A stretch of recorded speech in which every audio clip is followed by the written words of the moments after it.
My name is Jason McCann with Mount Tactical Company. Very excited. We have our first T3X. We haven't even opened the box yet. We figured we'd give you guys kind of a sneak peek, see it as we're unveiling it. We'll compare it to the T3. You can see what the differences are, and then most importantly to see if our components will fit on it. So let's dive into this. All right, I'm very grateful for Beretta for sending this to us. They sent it to us a little early. They're making this announcement at the NRA show. So, yeah. Standard T3 packaging. You know, it's interesting. They don't have those cheap scope rings in here. It's just the rifle and the bolt.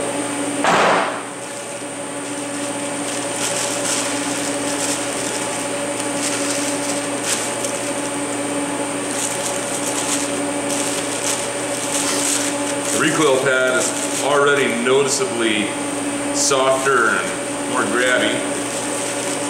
It's a technical term.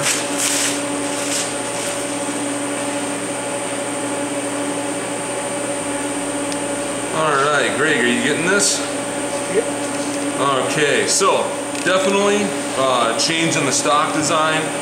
This is the modular grip that you've been talking about on the website.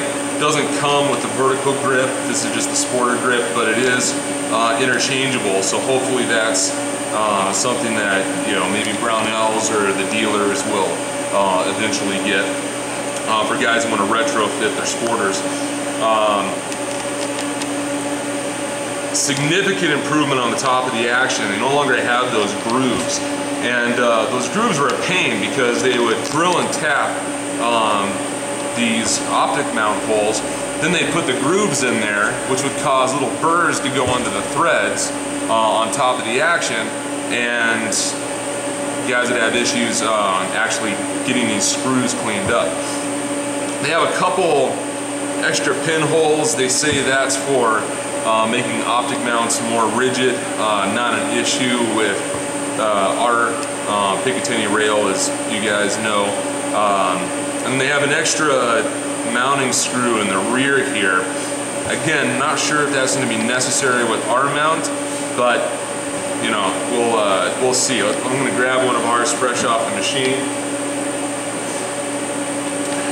Everyone's been emailing us wondering if these will fit. Perfect. Perfect fit. So our Mountain Tactical optic mounts will fit on the T3X.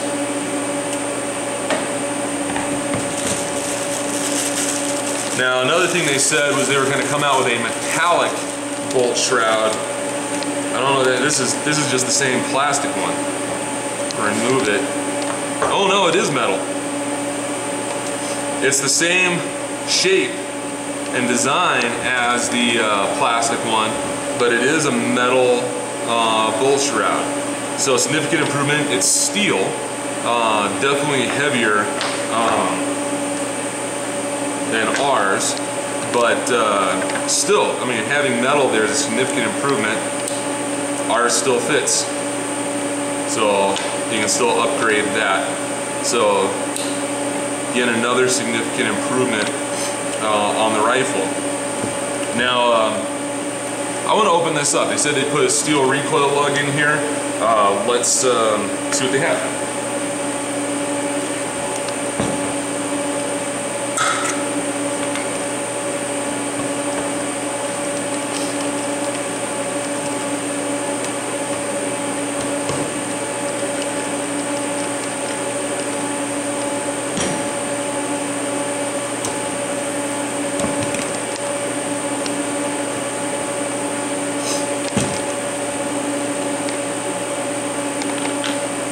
Alright, I don't know if this is going to show up on the camera. Greg, are you able to see that right there?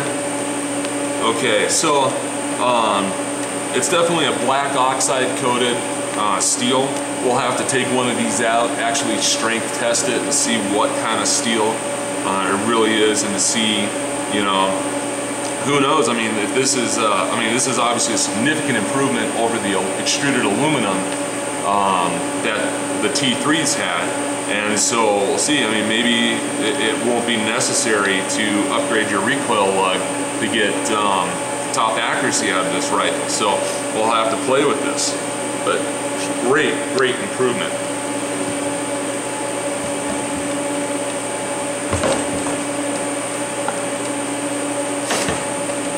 Now I'm going to grab a standard T3. We're going to compare the ejection ports, because that was one of the areas that Tikka said they made a huge improvement, was enlarging the ejection port to make it easier to hand load rounds into the rifle.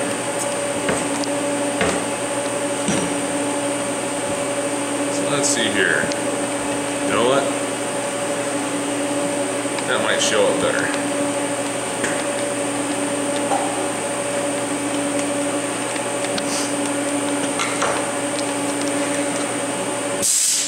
So,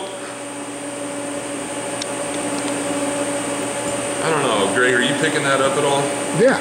So, it's slightly larger. And where it's slightly larger is it goes down here a little more than on the standard T3. It doesn't go any higher, which is good because that keeps rigidity in the top of the action. And then it goes back a little further in the rear here, and it looks like it opens up just slightly more here. So definitely an improvement, not a massive improvement, but still definitely an improvement over the T3. So I think time will tell. This is the standard T3, you know, typical hollow stock. They said they put some sound deadening material in here, and it's significantly quieter. I'll have to get it on the scale. They seem to weigh about the same. Recoil pad's the same shape, so limb savers should still work on these. That's a much softer pad. We'll have to get this out to the range and do a side-by-side comparison for recoil reduction. Or felt recoil reduction on here. But there we go, first look right out of the box. We're excited we got it here, and I think we need to go shooting.